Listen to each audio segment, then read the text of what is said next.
वंदे मातरम साथियों, स्वागत है आपका अपने YouTube channel study in mobile पर। हम पढ़ रहे थे प्राचीन भारत का इतिहास और प्राचीन भारत के इतिहास में हमारा टॉपिक चल रहा था वैदिक काल। और वैदिक काल में हमने वैदिक साहित्य और ऋग्वैदिक काल दो टॉपिक कंप्लीट कर लिए थे।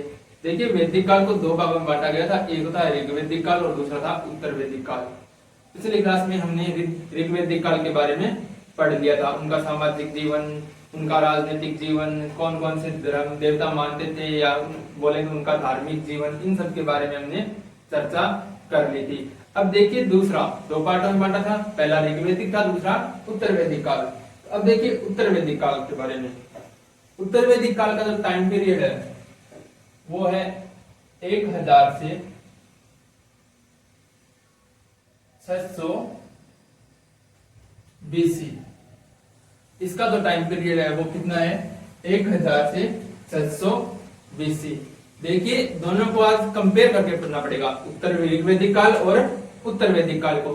देखिए हमने पढ़ा था कि ऋग्वैदिक काल की जानकारी हमें कहां से मिलती है, ऋग्वेद से, और वेद हमने 4 पढ़े थे।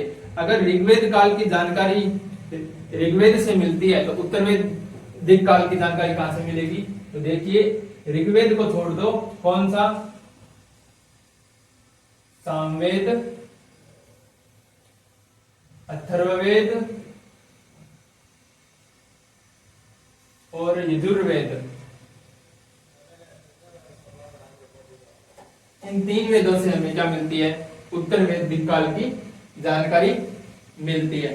अब देखिए उत्तर वैदिक काल में जो आर्य थे, उन आर्यों ने कहां तक विस्तार कर लिया था। ऋग्वैदिक काल में आकर बसे कौन से स्थान पर, सप्त सिंधु प्रदेश में आकर बसे।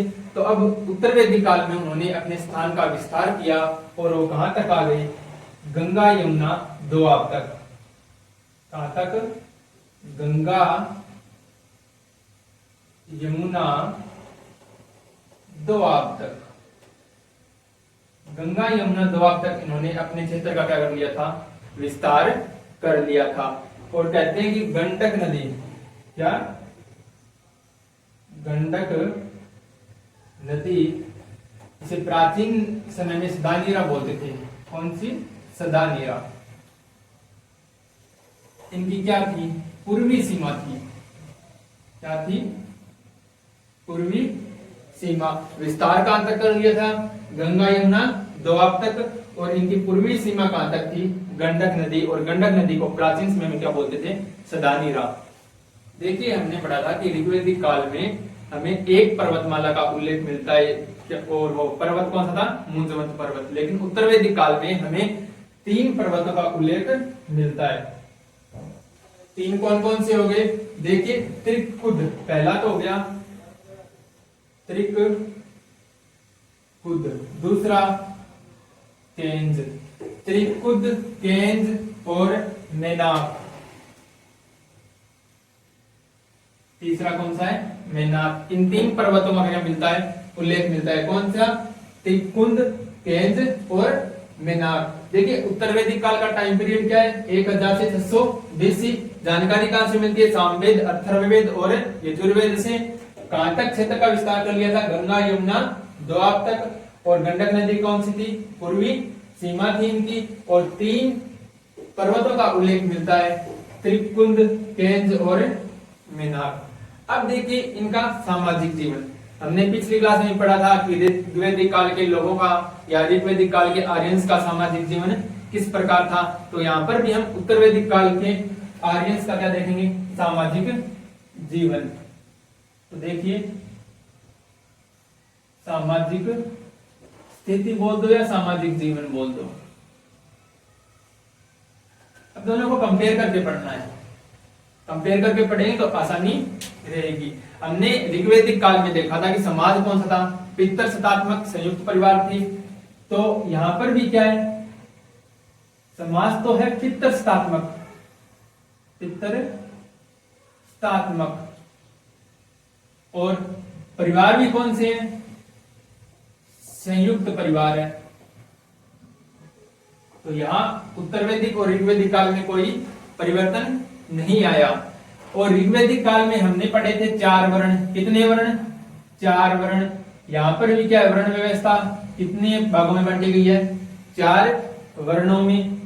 अब देखिए थोड़ा सा कि ऋग्वैदिक काल में जो 4 वर्ण व्यवस्था थी या वर्णों को 4 भागों में बांटा गया था, वो किस आधार पर बांटा गया था? वो बांटा गया था क्रम आधार पर। और उत्तर वैदिक काल में जो है वर्ण व्यवस्था वो किस आधार पर हो गई? जन्म आधार पर। अब जो व्यक्ति जिसके यहाँ जन्म लेगा वो वही कहलाएगा, यानी क्षत्रिय के यहाँ जन्म लिया क्षत्रिय कहलाएगा, ब्राह्मण के यहाँ जन्म लिया तो ब्राह्मण कहलाएगा, वैश्य के यहाँ जन्म लिया तो क्या कहलाएगा? वैश्य, और शूद्र के यहाँ जन्म लिया तो क्या कहलाएगा? शूद्र कहलाएगा। कहने का मतलब ये है कि वर्ण व्यवस्था क्या हो गई? जन्म आधारित हो गई। अब देखिए और क्या क्या चेंजेस आए, तो बात करें और बदलाव की समाज में, तो वर्ण जन्म आधारित हो गए। जन्म आधारित हो गए तो 2 चीजें आएगी, एक तो कुल और दूसरा क्या आएगा? गोत्र। तो उत्तर वैदिक काल में हमें क्या देखने को मिलता है या किनका उल्लेख मिलता है? कुल व गोत्र का। क्योंकि देखो क्रम आधारित अगर वर्ण व्यवस्था हो तो कुल और गोत्र महत्व नहीं रखते, लेकिन जन्म आधारित है तो कुल भी महत्व रखेगा और गोत्र भी महत्व रखेगी। और सामाजिक असमानता इस समय भी नहीं थी। सामाजिक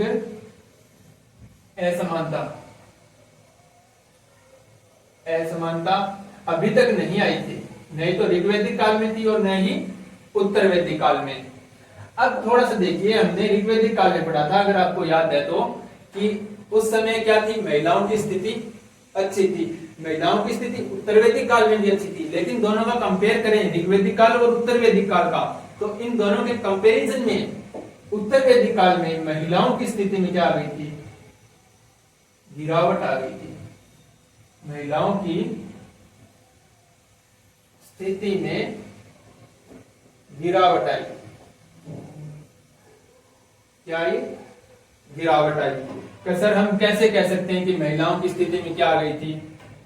गिरावट आ गई थी। तो देखिए अथर्ववेद, मैंने भी बताया कि उत्तर वैदिक काल की जानकारी कहां से मिलती है? सोमवेद, सामवेद, अथर्ववेद और यजुर्वेद। तो अथर्ववेद में एक स्टेटमेंट लिखा हुआ है। किसमें? अथर्ववेद में। अथर्ववेद में क्या लिखा है? अथर्ववेद में लिखा है कि बेटी समस्त दुखों का कारण है। क्या है? बेटी समस्त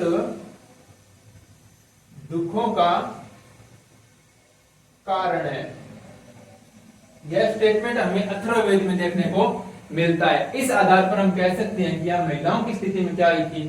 थोड़ी बहुत गिरावट आई थी। लेकिन ये स्टेटमेंट किस संदर्भ में लिखा गया है, ये अभी हम कंक्लूजन इसका नहीं निकाल सकते हैं। हो सकता है कोई पिता बाहर गया हो, उसको अपनी बेटी की फिक्र हो रही हो, घर पर क्या अकेली कैसे रहेगी, क्या खाएगी, कब खाएगी, क्या करना है, क्या नहीं करना।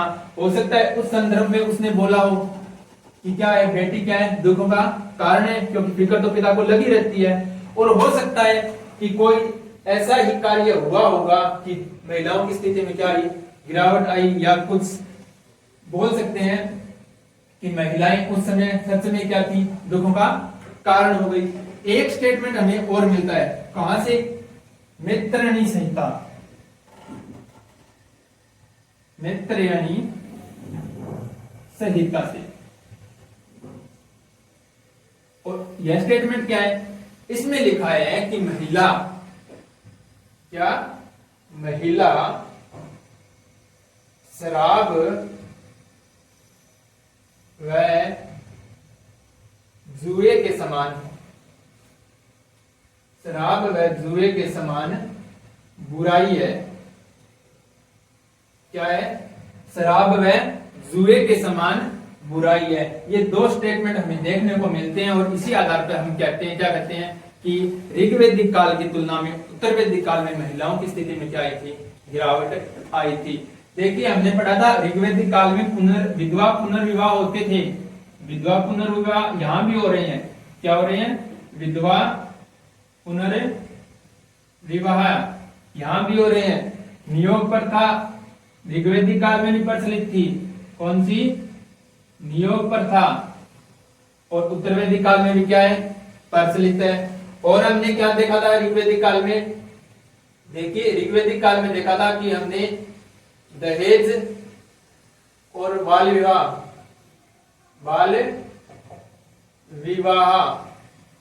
दहेज और बाल विवाह नहीं होते थे। तो उत्तर वैदिक काल में भी दहेज और बाल विवाह का कोई उल्लेख नहीं मिलता है। दासों का उल्लेख मिलता है, और वो दास कौन से? घरेलू, यानी खेती कार्य या अन्य हार्ड वर्क के लिए दासों का प्रयोग नहीं किया जाता था। सिर्फ घरेलू कार्यों के लिए दासों का प्रयोग किया जाता था। तो देखिए कंपैरिजन करके पढ़िएगा तो आसानी रहेगी। अब और कि शिक्षा का अधिकार था महिलाओं को? हाँ भाई था। क्या था? शिक्षा का अधिकार। अब देखिए दोबारा सामाजिक स्थिति क्या था? पितृसत्तात्मक समाज और संयुक्त परिवार थे। ठीक है, 4 वर्णों का उल्लेख मिलता है, लेकिन इस बार वर्ण क्या हो गई? जन्म आधारित हो गई। मतलब जिस घर में या जिस वर्ण में आप जन्म लोगे वही वर्ण आपका रहेगा। कुल और गोत्र का उल्लेख मिलता है। सामाजिक असमानता अभी तक नहीं आई थी। महिलाओं की स्थिति में थोड़ी बहुत गिरावट आई थी। 2 स्टेटमेंट मिलते हैं, एक तो अथर्ववेद का जिसमें लिखा है कि बेटी समस्त दुखों का कारण है, और दूसरा मैत्रेयी संहिता में, और जहां लिखा है महिला श्राप व जुए के समान क्या है? बुराई बताई गई है। विधवा पुनर्विवाह होते थे, नियोग प्रथा भी थी, शिक्षा का अधिकार भी था, दहेज और बाल विवाह का उल्लेख नहीं मिलता है, और घरेलू दासों का उल्लेख मिलता है। तो ये तो था उत्तर वैदिक काल के लोगों का सामाजिक जीवन। अब देखते हैं आर्थिक स्थिति या राजनीतिक स्थिति या राजनीतिक जीवन। राजनीतिक स्थिति। अब देखिए पिछली क्लास में मैंने पढ़ाया था, अगर आपको याद हो तो मैंने बताया था कि आर्यंस आए और आकर बस गए, और वो कबीलों के रूप में बसने लगे थे। उन्होंने भूमि को इतना महत्व नहीं दिया था। लेकिन उत्तर वैदिक काल में क्या हो गए थे? क्षेत्रगत साम्राज्य स्थापित हो गए थे। क्षेत्रगत साम्राज्य। क्षेत्रगत साम्राज्य का मतलब राजा क्या करने लगा था? भूमि पर अपना अधिकार जताने लगा था। देखिए मान लीजिए इतनी कोई भूमि है, ये भूमि राजा इस पर क्या करने लगा? अधिकार जताने लगा कि यह भूमि क्या है? मेरी है। कहने का मतलब राज्य या क्षेत्र या देश का कॉन्सेप्ट कहां से शुरू हो गया था? यहां से शुरू हो गया था। और ऋग्वैदिक काल में हमने पढ़ा था कि राजा का पद क्या नहीं था? वंशानुगत नहीं था। लेकिन उत्तर वैदिक काल में क्या हो गया? वंशानुगत हो गया। राजा का जो पद है वो क्या हो गया? वंशानुगत हो गया। मतलब राजा का बेटा अगला राजा बनेगा, उसका बेटा फिर अगला राजा बनेगा। ये क्या हो गया था? वंशानुगत हो गया था। और ऋग्वैदिक काल में हमने पढ़ा था राजा का इतना महत्व नहीं था, लेकिन ये राजा का पद उत्तर वैदिक काल में आते आते क्या हो गया? शक्तिशाली हो गया और गरिमा में भी हो गया। शक्तिशाली और गरिमा नहीं, मतलब राजा पावरफुल भी हो गया था और राजा का वर्चस्व भी बढ़ने लगा था। अब देखिए पहले राजा कोई उपाधि धारण नहीं करते थे, न ही कोई क्राउन पहनता था। कब? ऋग्वैदिक काल में। अब उत्तर वैदिक काल में आते आते राजा क्या करने लगा? उपाधियां धारण करने लगा। असल उपाधियां कैसी? जैसे क्या लगा लिया अपने नाम के आगे? सम्राट लगा लिया, एकराट लगा लिया, भोज लगा लिया, सवाट लगा लिया।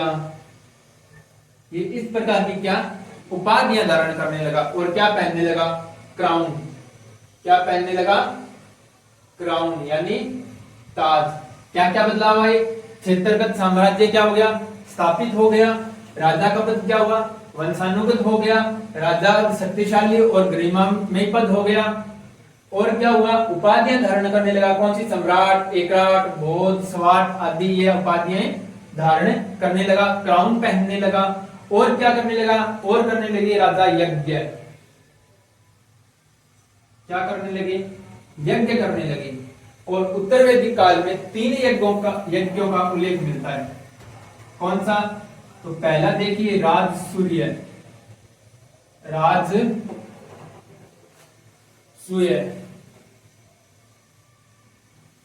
राजसूय यज्ञ।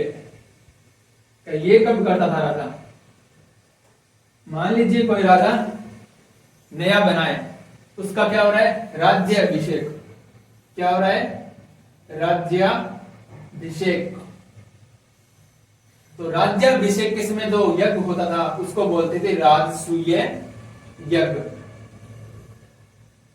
और इस यज्ञ के बाद राजा क्या करता था, स्वयं क्या करता था, खेती करता था, यानी हल चलाता था। खेती तो क्या करता था, वो बस ऐसे मान लो 5-10 मिनट के क्या किया, खेत में गया, वो बोलते हैं आज के टाइम फोटो शूट किया। आज राजनेता नहीं करते क्या, कोई दुर्घटना हो गई, वहां गए, इतना ध्यान दे दिया, क्या बोले कि घायल होने वालों को इतना दे रहे हैं, मरने वालों को इतना दे रहे हैं, तो क्या है, फोटो खिंचा के आ जाते हैं। वही काम था खेती करना। क्योंकि देखिए ऋग्वैदिक काल में पशुपालन पर ज्यादा महत्व दिया गया, लेकिन उत्तर वैदिक काल में आते आते क्या हो गई, कृषि क्या हो गई, महत्वपूर्ण हो गई थी। तो कृषि, राजा क्या करता था, लोगों को खेती करने के लिए क्या करता था, प्रेरित करता था। प्रेरित किस प्रकार करता था, कि वह स्वयं हल जोतता था। दूसरा है अश्वमेध। दूसरा कौन सा है, अश्वमेध यज्ञ। अब देखिए यहाँ यज्ञ लिखने की जरूरत नहीं है, अश्वमेध का अर्थ यज्ञ होता है, लेकिन कई कई किताबें यहाँ अश्वमेध यज्ञ दोनों साथ साथ दे देते हैं, लेकिन यहाँ पर यज्ञ ना लिखें तो भी चलेगा। अश्वमेध, मेध का क्या होता है, यज्ञ। यह यज्ञ किस प्रकार होता था, यह होता था साम्राज्यवादी। क्या होता था, साम्राज्यवादी यज्ञ। तो सर साम्राज्यवादी यज्ञ कैसे, देखिए रामायण अगर किसी ने देखी है तो भगवान राम क्या करते हैं, यही यज्ञ करते हैं, अश्वमेध यज्ञ। और उनके यज्ञ के घोड़े को कौन रोक लेते हैं, उनके पुत्र लव और कुछ। ये घटनाएं, ये बात आप सभी को पता होगी। तो देखिए कोई राजा पावरफुल है, वो क्या करेगा, अश्वमेध यज्ञ करेगा। अश्वमेध यज्ञ में एक घोड़ा होता है, उस घोड़े की पूजा पाठ करते हैं। वो घोड़ा जहां जहां जाता है, मान लीजिए ये पहला साम्राज्य है, ये दूसरा है, ये तीसरा है, ये घोड़ा यहां से पहले में गया, तो इस साम्राज्य वाले राजा ने इस घोड़े को नहीं रोका, तो क्या होगा, माना जाएगा इस राजा ने इस वाले राजा की क्या कर ली, अधीनता स्वीकार कर ली। फिर ये एक क्रॉस कर गया, फिर इस दूसरे राज्य में आया, तो अगर इस वाले राजा ने नहीं रोका तो क्या हुआ, ये राज्य भी इसमें क्या हो गया, मिल गया, अधीनता स्वीकार कर ली। अगर किसी ने मान लीजिए तीसरे राज्य में आया और इस राजा ने क्या कहा कि मैं आपकी अधीनता स्वीकार नहीं करूंगा, तो ये क्या करता है, युद्ध करता है। मतलब जहां जहां घोड़ा जाएगा वो क्षेत्र क्या हो जाएगा, राजा का हो जाएगा। तो इससे क्या होता है, साम्राज्यवादी, यानी साम्राज्य का क्या होता है, विस्तार होता है। अब तीसरा यज्ञ था वाजपेय। कौन सा, 3 नंबर, वाजपेय यज्ञ। ये कौन सा यज्ञ, ये होता था खेल आदि शुरू करने के लिए, मनोरंजन के साधन खेल आदि शुरू करने के लिए। और इस यज्ञ को करने के बाद राजा स्वयं भी क्या करता था, खेल में भाग लेता था और हमेशा ही क्या करता था, जीतता था। तो सर राजा हमेशा क्यों जीतता था, देखिए भाई राजा है, उसको तो जिताना ही पड़ेगा। यही बात है, बस आप याद रख लेना। मैं मोटा मोटी बात की, वाजपेयी यज्ञ होता था, 3 यज्ञ थे, राजसूय, अश्वमेध और वाजपेयी। अब देखिए हमने ऋग्वैदिक काल में पढ़ा था कि कुछ संस्थाएं थी जो राजा का क्या करती थी, सहयोग। अगर आपके याद है तो वो संस्थाओं के नाम थे विदत, सभा और समिति। अगर आपने दोबारा रिवाइज किया है, दोबारा पढ़ा है तो आपको याद होगा कौन कौन सी थी। तो देखिए पहली थी विदत, दूसरी थी सभा और तीसरी थी समिति। अब ऋग्वैदिक काल में तो ये थी, उत्तर वैदिक काल में क्या हुआ? तो उत्तर वैदिक काल में आते थे, देखिए ये विदित सबसे जो प्राचीन संस्था थी, प्राचीन संस्था बोलते हैं इसको, सबसे इसका अस्तित्व समाप्त हो गया था। मतलब विदित का उल्लेख उत्तर वैदिक काल में हमें कहीं देखने को नहीं मिलता है। सभा और समिति, इनका प्रभाव क्या हो गया था? कम हो गया था। ये इतनी प्रभावशाली नहीं रही थी। कौन सी? सभा और समिति। लेकिन एक जगह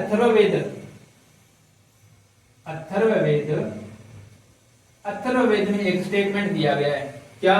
कि सभा और समिति प्रजापति की क्या है? दो पुत्रियां हैं।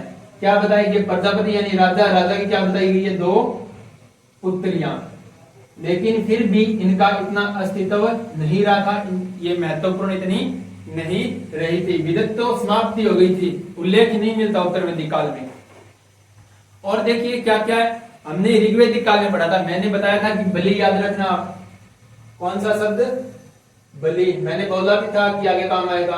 अब देखिए बलि क्या था? कर था। क्या था? कर। ऋग्वैदिक काल में ये कर क्या था? इच्छा पर आधारित था। कोई व्यक्ति राजा को कर देना चाहता है तो दे सकता है, अगर नहीं देना चाहता तो कोई बात नहीं। लेकिन उत्तर वैदिक काल में आते आते ये बलि क्या हो गया था? जरूरी हो गया था, यानी इसको परमानेंट कर दिया था। राजा को बलि यानी कर देना ही पड़ेगा। अब देखिए राजा के पास स्थायी सेना नहीं थी अभी तक, न तो ऋग्वैदिक काल में थी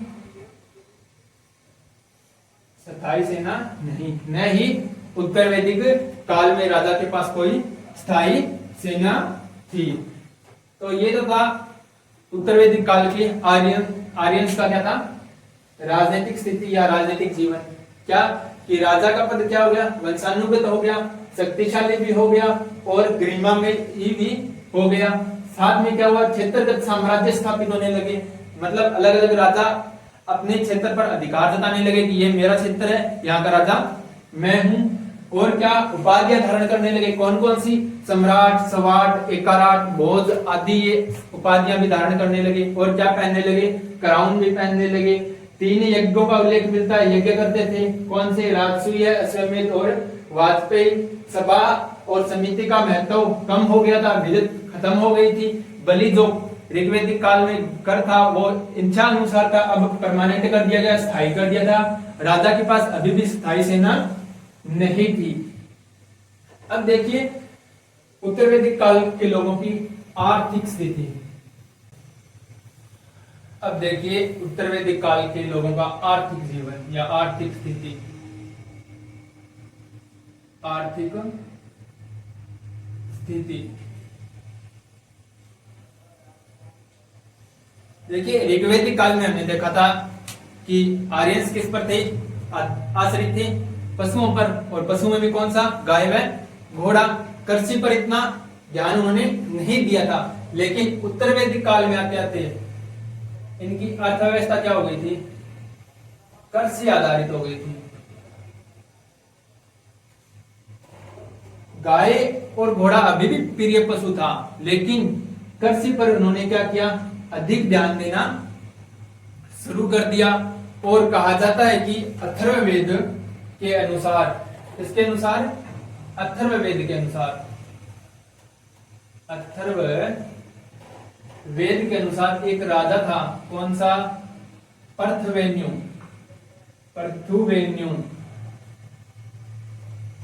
इसने क्या की थी? कृषि की शुरुआत की थी। किसने? अथर्ववेद के अनुसार राजा पृथुवेन्यु ने क्या की थी? कृषि की शुरुआत की थी। और अथर्ववेद में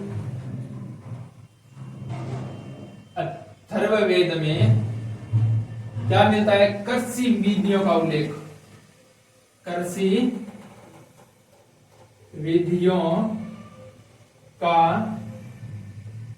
उल्लेख कि कृषि किस प्रकार की जाती है, इन सभी विधियों का क्या मिलता है? उल्लेख मिलता है। और देखिए टीडियों का उल्लेख भी मिलता है। किसका? टीडियों का। उल्लेख। आप में से कोई ग्रामीण परिवेश से है, गांव से है या फिर शहर से है तो भी सुना ही होगा, साल 2 साल पहले टिड्डियों का आक्रमण हुआ था। तो सबसे पहले टिड्डियों का उल्लेख कहां मिलता है? अथर्ववेद में, यानी कह सकते हैं कि उत्तर वैदिक काल में। अब देखिए, एक शतपथ ब्राह्मण, जब हम वैदिक साहित्य पढ़ रहे थे वहां हमने पढ़ा था ब्राह्मण साहित्य, और ब्राह्मण साहित्य में था शतपथ ब्राह्मण साहित्य। इसमें एक काठक संहिता है। क्या है? काठक संहिता। इसमें 24 बेलों द्वारा, कितने?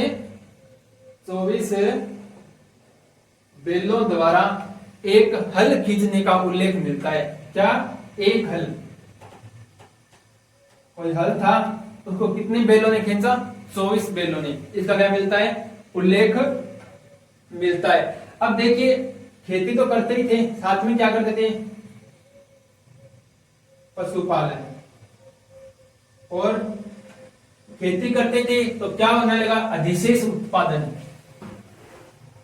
अधिशेष उत्पादन।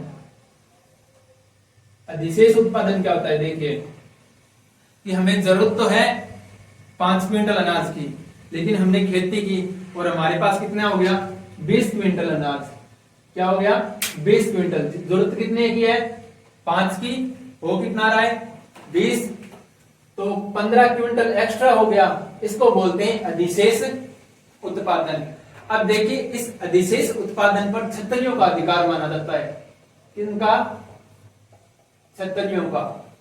उत्तर वैदिक काल में कहते हैं कि जो अधिशेष उत्पादन था उस पर अधिकार किसका था? क्षत्रियों का।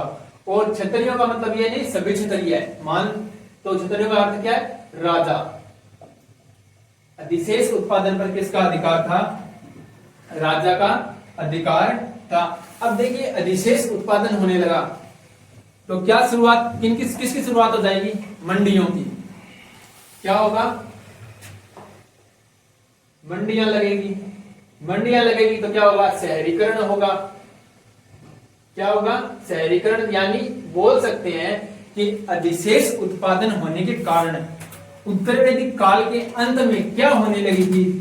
शहरी संस्कृति का विकास होने लगा था। क्या होने लगा था? शहरी संस्कृति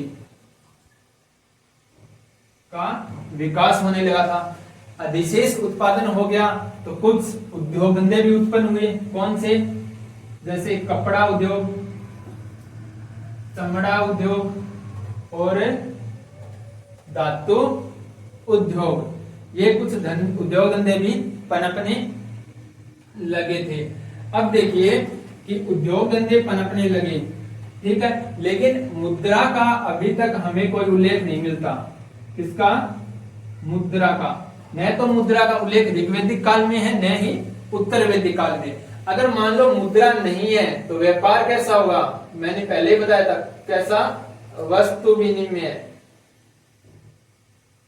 एक वस्तु ली और दूसरी वस्तु दे दी। ऋग्वैदिक काल और उत्तर वैदिक काल में बहुत ज्यादा समानता ही है, लेकिन कुछ एक डिफरेंस है, उनको हमें याद रखना होगा। अब देखिए, आर्थिक स्थिति के बारे में दोबारा।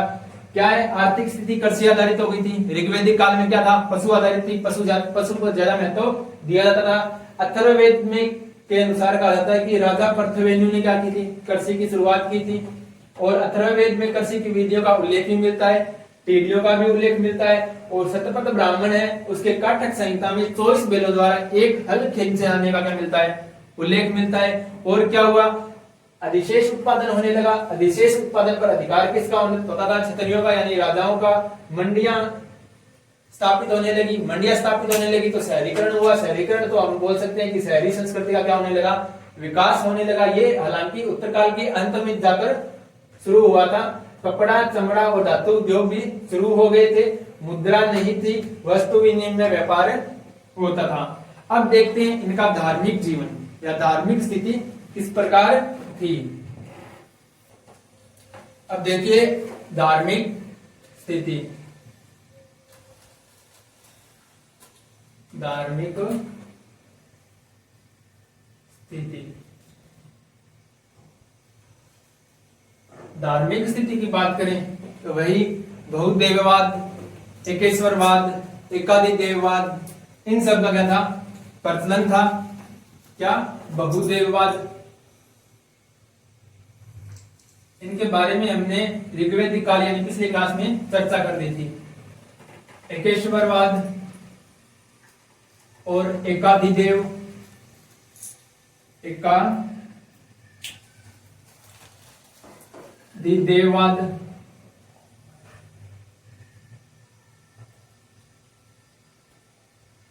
एकाधिदेववाद का सिद्धांत किसने दिया था? मैक्स मुलर ने। मैंने पिछली क्लास में बताया था, किसने? मैक्स मुलर, याद रखना। तो साथ में निर्गुण भक्ति के उल्लेख मिलता है, किसका? निर्गुण भक्ति का। उसका सर चेंज क्या हुआ? वही है बहुदेववाद, एकेश्वरवाद, एकाधिदेववाद, निर्गुण भक्ति। यह भी ऋग्वेदिक काल में हमने देखी थी। यहाँ बदलाव आ गया थोड़ा सा। क्या कि ऋग्वेदिक काल में जो प्रमुख देवता थे वो थे इंद्र, अग्नि और वरुण। लेकिन उत्तर वैदिक काल में आते आते इन देवताओं का स्थान ब्रह्मा, विष्णु और महेश ने ले लिया था। ब्रह्मा, विष्णु व महेश, ये क्या हो गए थे? प्रमुख देव। क्या हो गए थे? प्रमुख देव। हालांकि इंद्र, अग्नि, वरुण, देखिए इंद्र, अग्नि, वरुण, इनकी पूजा अब भी होती थी, लेकिन मुख्य क्या बन गए थे? ब्रह्मा, विष्णु, महेश। वो कहते हैं कि ऋग्वेदिक काल में इंद्र प्रमुख था, अग्नि प्रमुख था और वरुण प्रमुख था। और उत्तर वैदिक काल में आते आते ब्रह्मा, विष्णु, महेश ये तीनों मार्केट में आए और छा गए। और इतने छाए कि आज तक ये तीनों देवताएं क्या है? प्रमुख है। उत्तर वैदिक काल की बात नहीं है। आज भी हम किसको मानते हैं प्रमुख? ब्रह्मा, विष्णु और महेश को। ब्रह्मा के बारे में कहा जाता है कि इन्होंने तो पृथ्वी की क्या कर दी? रचना की। रचना करके रुक गए। ये क्या करते हैं? इनका पालन करते हैं। और महेश यानी शिव। किंवदंतियां हैं, कहानियां हैं कि धरती पर पाप बढ़ जाता है, तब ये क्या करते हैं? पापियों का विनाश करते हैं। अब देखिए यज्ञ, बात करें यज्ञ की, कि ऋग्वेदिक काल में यज्ञ अनुष्ठान क्या थे? सरल थे। यज्ञ अनुष्ठान क्या थे? सरल थे। लेकिन उत्तर वैदिक काल में आते आते ये क्या हो गए? जटिल हो गए। इनको करना आसान नहीं था। इनके नियम, कानून, कायदे क्या हो गए थे? ज्यादा कठोर हो गए थे। और कहते हैं कि ऋग्वेदिक एक मुंडक उपनिषद है। क्या? हमने वैदिक साहित्य पढ़ा था, तब हमने उपनिषद साहित्य पढ़ा था। वहां पर मैंने बताया था कि 12 उपनिषद होते हैं, प्रमाणिक माने जाते हैं। उनके बारे में डिटेलिंग हमें नहीं करनी क्योंकि बहुत ज्यादा हो जाता है। लेकिन एक बात याद रखना कि मुंडक उपनिषद, क्या? मुंडक उपनिषद, ये नाम याद रखना। इस उपनिषद के अंदर क्या कहा गया है? यज्ञ अनुष्ठान को टूटी हुई नौका बताया गया है। क्या? टूटी हुई नौका। अब देखिए, टूटी हुई नौका यानी जिस नाव के अंदर छेद हो, उस नाव से समुद्र पार करना आसान नहीं होता। उसी प्रकार इस समय यज्ञ अनुष्ठान करने क्या नहीं थे? इतने सरल नहीं थे। क्या थे? जटिल थे। और क्या हुआ? ज्ञान मार्ग की अवधारणा लोकप्रिय हो गई थी। किसकी? ज्ञान मार्ग की अवधारणा लोकप्रिय हो गई थी। और एक बात और देखिए, यज्ञ अनुष्ठान तो जटिल तो थे ही, लेकिन शूद्र को यज्ञ व उपनयन संस्कार का अधिकार नहीं था। किसको? शूद्र को। शूद्र से यज्ञ और उपनयन संस्कार के अधिकार छीन लिए गए थे। उपनयन संस्कार क्या है? देखिए, जब बच्चा 12 या 13 वर्ष की आयु में आ जाता है, तब उसका यज्ञ करके उसे जनेऊ धारण कराई जाती है। क्या? हिंदू धर्म में जनेऊ पहनाई जाती है कि पहला जन्म तो हो गया माँ की कोख से, दूसरा जन्म जनेऊ धारण करके उसे शिक्षा दीक्षा दी जाती है, उसको बोलते हैं उपनयन संस्कार। और ये उपनयन संस्कार का अधिकार किसके पास नहीं था? शूद्रों के पास नहीं था। अब देखिए और क्या क्या हुआ कि मूर्ति पूजा व मंदिरों में कोई प्रमाण नहीं है। किसका?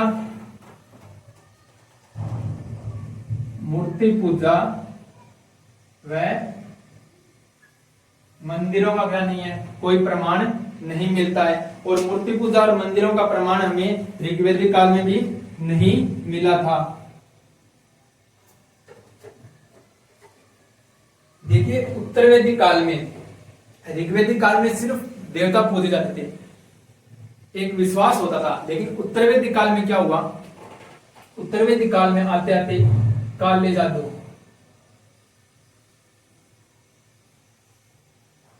काले जादू का क्या भी हो गया? प्रभाव बढ़ने लगा। या बोलते हैं कि काले जादू में भी लोगों का क्या होने लगा? विश्वास बढ़ने लगा। आज के टाइम के अनुसार बोले तो भूत प्रेत आत्माओं, इनमें क्या होने लगा? उनका विश्वास बढ़ने लगा।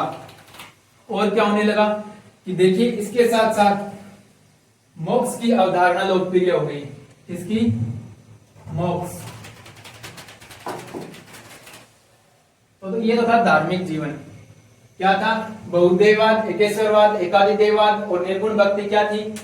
जोरों पर थी। और ब्रह्मा विष्णु महेश क्या हो गए थे? प्रमुख देवता हो गए थे। इंद्र अग्नि वरुण, इनकी पूजा तो होती थी लेकिन इतने महत्वपूर्ण स्थान इनको नहीं दिया गया था। यज्ञ अनुष्ठान जटिल हो गए थे। मुंडक उपनिषद में यज्ञ अनुष्ठान को टूटी हुई नौका के समान बताया गया है। ज्ञान मार्ग की अवधारणा हो गई थी। और शूद्र से यज्ञ और उपनयन संस्कार के अधिकार छीन लिए गए थे। और मूर्ति पूजा व मंदिरों के कोई प्रमाण नहीं मिलता है।